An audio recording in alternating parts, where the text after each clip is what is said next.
Nous sommes au Salon des entrepreneurs de Marseille pour la 3e édition et j'ai le plaisir de recevoir Marie Schnigans, la fondatrice de Never Eat Alone. Bonjour. Bonjour. En quelques mots, Never Eat Alone, qu'est-ce que c'est?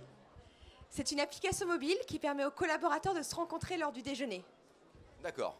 Donc c'est pour mettre, c'est une façon de faire du networking. C'est bien ça, c'est l'idée, c'est de permettre de faire du networking. Exactement, pour que les gens se rencontrent de différents départements. Donc je travaille dans une grande tour à la Défense, en marketing, je vais pouvoir rencontrer quelqu'un de la finance de marché. D'accord. Ça représente combien de collaborateurs? Quel chiffre d'affaires? Alors aujourd'hui, plus de 70 000 collaborateurs. On travaille avec la moitié du CAC 40 et ça représente un chiffre d'affaires d'environ 1 million. D'accord, donc c'est une startup qui grandit.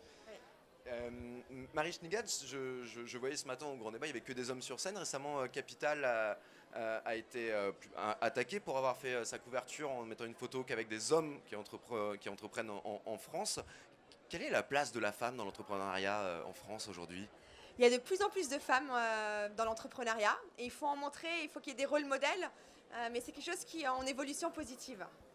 Est-ce que vous avez eu des expériences particulières en tant que femme? Vous vous êtes rendu compte qu'en étant une femme, en lançant une start-up, c'est peut-être plus difficile que pour un homme pour lever des fonds, par exemple? Alors j'ai de la chance, c'est que j'ai un cofondateur homme, donc on a levé des fonds ensemble. En fait, ce qui est difficile, c'est qu'on n'a pas de rôle modèle. Donc il faut se dire, on va y arriver, même s'il n'y a pas d'autres femmes encore entrepreneurs qui nous inspirent, comme Facebook par exemple. Mais c'est vraiment quelque chose qu'il ne faut pas se comparer aux entrepreneurs hommes, il faut juste y aller quand on a une idée, se lancer, et ça va marcher à un moment. Vous-même, vous avez fait une photo avec différentes entrepreneuses pour montrer que ce n'était pas que un milieu des hommes. Quelle était votre démarche? C'était une démarche de montrer qu'il y a aussi des femmes entrepreneurs et qu'on est de plus en plus nombreuses et qu'on s'entraide énormément. D'accord. Qu'est-ce que vous avez dit entre vous avec toutes ces femmes entrepreneurs, que c'était pas normal qu'un magazine comme Capital fasse ça? C'était pas le reflet de l'entreprise en France aujourd'hui?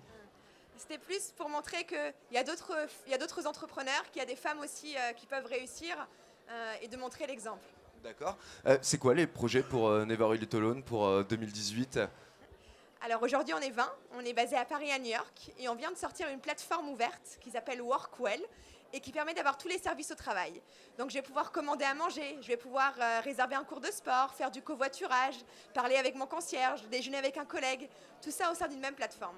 Donc vous êtes à Paris et à New York. Les États-Unis, c'était un objectif dès le début? C'est quelque chose qui fait rêver ou c'est juste une suite logique des choses?